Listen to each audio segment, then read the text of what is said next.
On today's Star Wars Legends lore video, we discuss whether Grand Admiral Thrawn would have joined the First Order.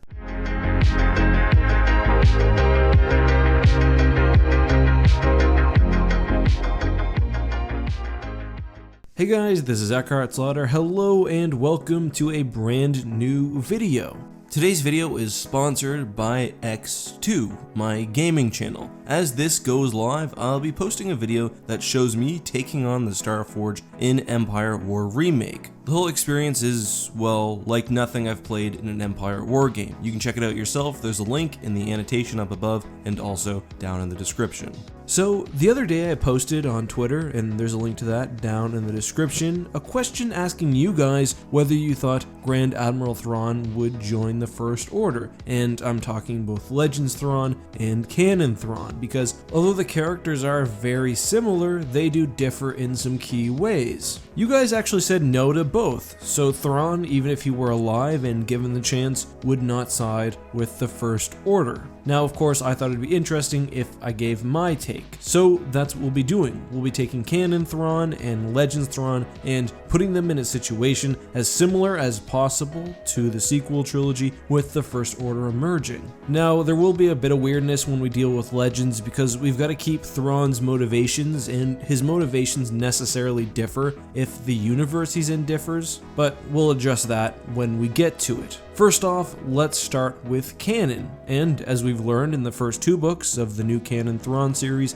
Thrawn Nirodo ultimately joined the Empire because, above all, he valued its strength and saw it as the most powerful force available to contest the greater threats lurking within and perhaps outside the galaxy. Now, arguably his Legends character takes this to a whole nother level, and the old Thrawn basically thought that a non-unified galaxy, even with both the Empire and the New Republic, would be destroyed by some coming threat. However, even in canon, where the threats are more abstract, although the Empire was far from perfect and was ultimately mostly a tool to further Palpatine's power, from Thrawn's point of view, it was the only organization in existence which actually had the capability to secure the galaxy. It seems like Thrawn was largely worried about some threat facing the Chiss, and here's a quote from the first new canon Thrawn novel. "What exactly do you wish from my empire?" Palpatine asks. "A state of mutual gain. I offer my knowledge and skill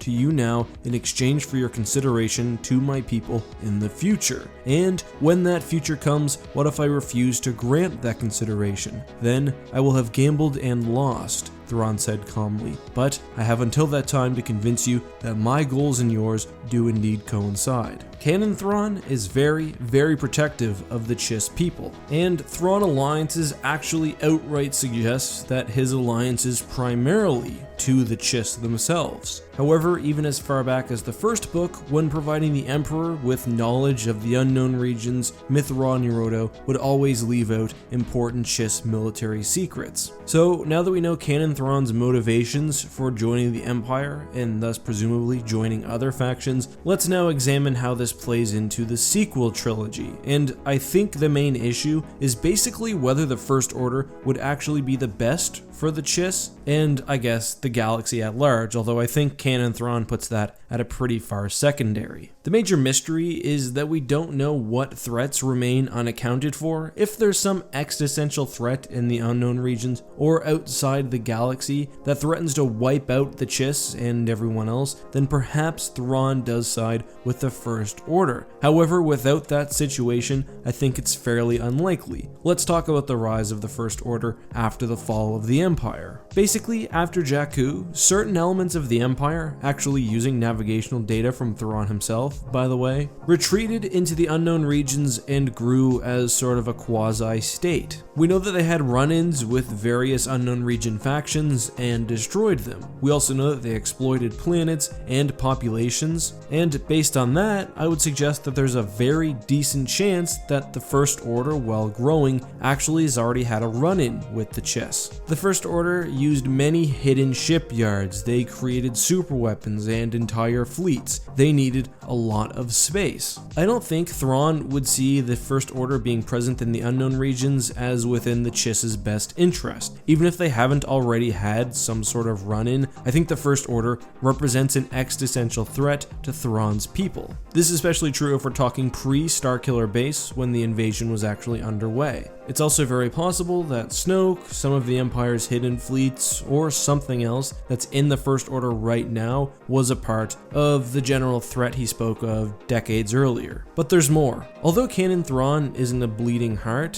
he didn't approve of needless civilian casualties. I don't think he would have appreciated the First Order's use of superweapons like Starkiller Base, especially given the fact that Palpatine only justified the use of the superweapon through the Tarkin Doctrine. Because the First Order is a small faction not in power, aside from the initial attack, I don't think superweapons, including the Supremacy, can be justified from a tactical perspective, and I don't think Thrawn would like working in a military which is to a degree ideologically opposed to his preferred military strategy. He did it with the Empire, but Palpatine also promised that the Death Star would never be used against the Chiss, and I don't think the First Order would be willing to do the same thing. But there's even more. Thrawn didn't approve of emotional outbursts or violent leaders like Vader. I think he would find it extremely frustrating working with a faction primarily driven by their hate, led by leaders who themselves are emotional, while leading a military manned by those lacking the military experience of those Thrawn is used to commanding.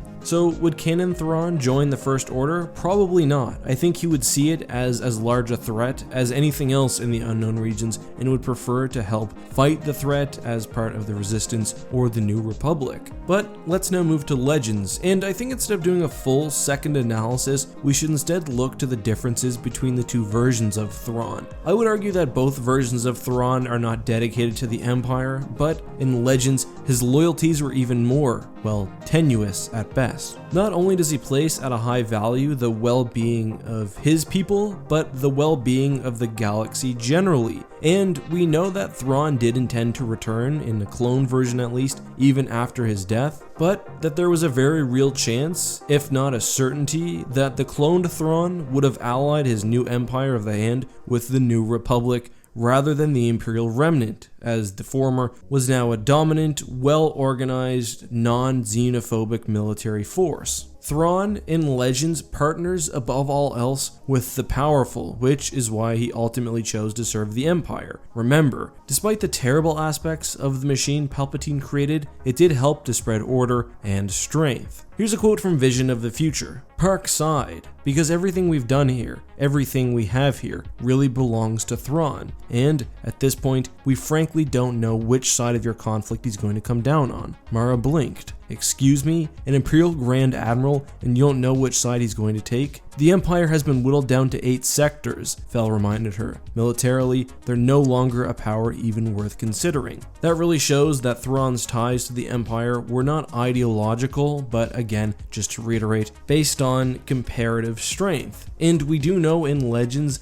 that the threat approaching the galaxy, although not explicitly named in Vision of the Future, is the Yuuzhan Vong. A threat which Legends Thrawn says even the New Republic at its full power, combined with the Empire, may not be able to withstand, certainly not without his help. So let's take this into the scenario, and we'll have to assume that Thrawn is still motivated by some great threat, because that's really the defining aspect of his character. And if we look at Legends Thrawn taken into canon, I do think he is forced to side with the First Order. Not only is the New Republic essentially demilitarized, but the First Order is in the best position to seize power. They've got many ships, they've got control of the unknown region, which will necessarily be a buffer between any invading force, and they're about to wipe out and fracture what does remain of the New Republic. I think Thrawn would want to get in there as early as possible, and make sure that the First Order is able to secure the galaxy and prepare it for any oncoming threats. As mentioned, I would prefer not to have to bring the Yuuzhan Vong into this analysis because canon is so different with the politics of the galaxy, but we don't know a whole lot else about what drives Thrawn as a character, so I think that makes his decision to join the First Order rather self-evident. However, that is just my opinion. Let me know what you think down in the comments. Would Thrawn join the First Order? Would Legends Thrawn only join the First Order, or vice versa? Let me know all of that, and if you have any questions you'd like me to answer in future videos that aren't 10 minutes, let me know that as well with the hashtag AskEck. Anyway, until next time guys, this has been EckhartsLadder. May the Force be with you.